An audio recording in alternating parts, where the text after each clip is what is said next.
Question number 26. After a certain point, adding more resources for working at the same work shall not give proportional increase in productivity. This is known as A, return on investment, B, law of diminishing returns, C, economic value depletion, and D, increased learning curve.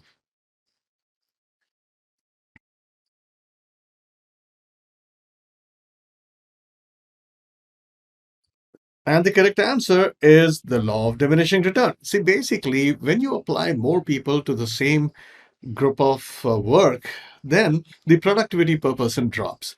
Now, this is also something which is known as too many cooks spoil the broth. That's the reason we need to develop team, because from law of diminishing return, we have to take them to synergy. And but this question basically talks about the definition or the term which is defined here in the question body, and that is the law of diminishing return right here. All right, let's move on to question number 27. Which is not true in regard of ROI, return on investment, for a project? A, it defines the accumulated net income from an investment at a given point in time or during defined period. B, it includes investment, direct and indirect cost, and may include allowances for capital cost, depreciation, risk of loss, and or inflation. C, it is most commonly stated as a percentage of the investment or as a dimensionless index finger. D, it is the time when cumulated net income is equal to the investment.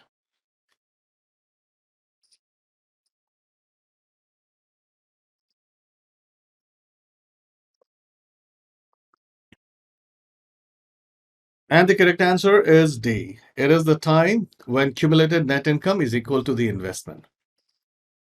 Right?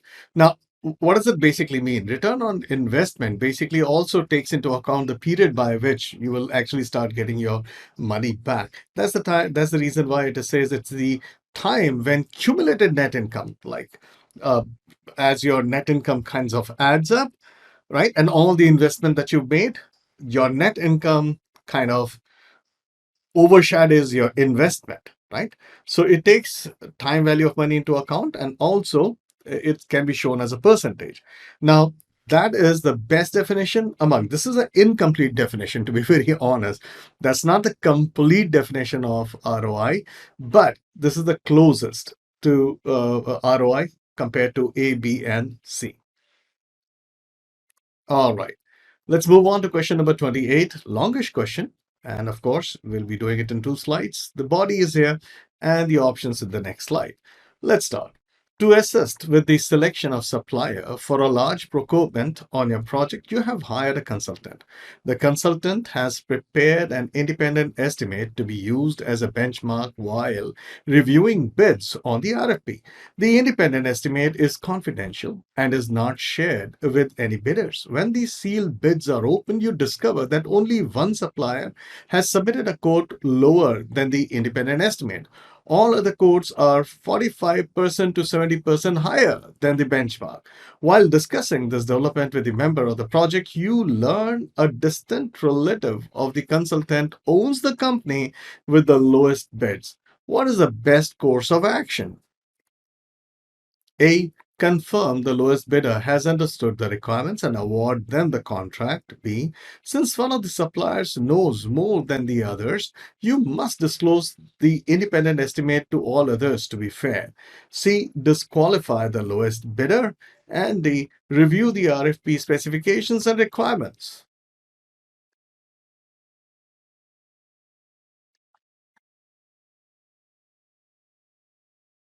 And the correct answer is D. Review the RFP specifications and requirements. I know this is going to come to as you as a shock. You'll say, "Hey, this is a case of conflict of interest, so disqualify the lowest bidder." Now we have to look at this question in a little more holistic manner. Let's do it again. That is not the only issue. First of all, learn a distant relative of the consultant owns the company with the lowest bids. So when you have a distant relative, well, the chances of a collusion is very low. So disqualifying them completely is not very good. But at the same time, did you also notice that apart from this lowest bidder, everybody else was at least 45% to 70% higher, which means there is something wrong with the way the RFP specifications have been written, or just about everybody understood it in a wrong way except one person, right? Now let's say there was but we cannot also take into you cannot also forget the fact that yes, there is a conflict of interest position. Even though the collusion cannot be proved, there is a conflict of interest situation, and therefore that for that as well you need to be very clear that hey, the specifications and the requirements, have they been, has the RFP clarified that which kind of bidders cannot apply for this. And the bigger problem is with 45 to 70% difference from the independent estimate. That's a huge, that means people are not understanding it. There is there is a definite some issue with the way the specifications and requirements have been written. There is a huge discrepancy among people, and that's what needs to be investigated. And therefore, though C looks like the most plausible answer, the correct answer is D. Review the RFP specifications and requirements. All right. Now, these are one of those questions which are very difficult, right? That's why I spent so much time trying to explain to you what is happening. You have to literally look into it. So, for example, if the question said something like somebody who's a relative actually, made the bid, which was the lowest bid. In that case, you simply disqualify the lowest bid because that's a direct relative. But when you specifically say like a distant relative, like how many of you know your own distant relatives, right? So that's a difficult thing, right? So collusion is is kind of difficult. But at the same time, the specifications and the RFP should have made it very clear that certain kind of people related to or this and that or friends with doing any other kind of business involvement with this kind of group of people should not apply, right? So those kind of things should be written. Plus, what about the specifications? What are the requirements? Because there's a huge discrepancy. So the best answer is D. By the way, did you know that there is a book which is completely colored and it's only about the notes for PMP exams? All the notes, tips and tricks that would probably need for acing PMP exam. And that's available in a book called Ninja Notes. Have a look. It's all colored from inside. All right. Where do you find this? Ninja Notes for PMP 2021? Well, let's go to Amazon.com. Pass Notes, right? That's it. Read and Pass Notes. That's my publication. And you have a few other books, and this is the book that I'm talking about. Now, this is available in two different versions. One is Kindle, which is for $9, and the paperback, which is completely colored from inside, is $38. Paperback is now available only for US and a few other European and Japanese clients. In India, we have only the Kindle version. If you're from India, you'll just have to go to Amazon.in. And over here, you'll have to type the same thing, read and pass notes. And voila, you'll get the same. So you have for $449. Alrighty, let's move on to question number 29. All team members work from their home office across different states. Project manager Lara has the funds to bring her project team together for one all hands meeting. When should she schedule this all hands meeting? A. During the project kickoff meeting. B. During the demonstration of a critical feature. C. During the iteration planning. And D. During the retrospective.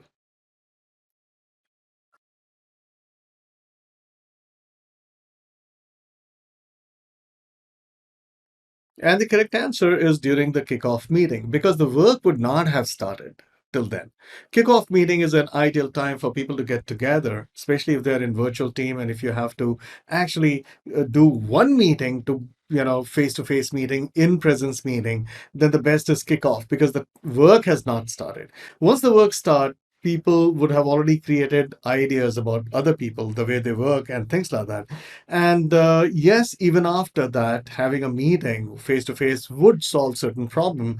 But the biggest effect would be just before you start execution, and that is kickoff meeting, because bonding that you'll have then lasts the entire execution, basically the rest of the entire project life cycle, right?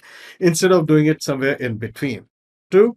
All right, so that's the reason why A is the best answer for question number 29. Moving on to question number 30. If you would like to compare different suppliers and rate their proposals for the purpose of procurements, you should use A. Bidder conferences, B. Selected sellers, C. Procurement documents, and D. Source selection criteria.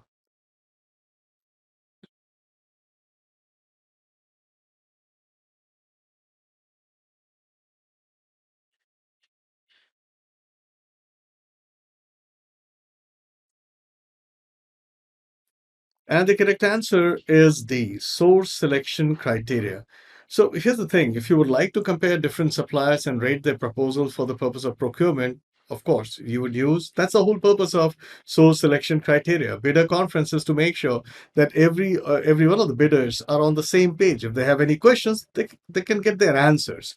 Selected seller is after the source selection criteria. So they've already been selected. So where's the question of comparison, right? Then we talk about procurement documents. That's the beginning of the, that's when you actually just send out all the documents, which include RFP and everything. But the comparison happens in the process in a technique called source selection criteria.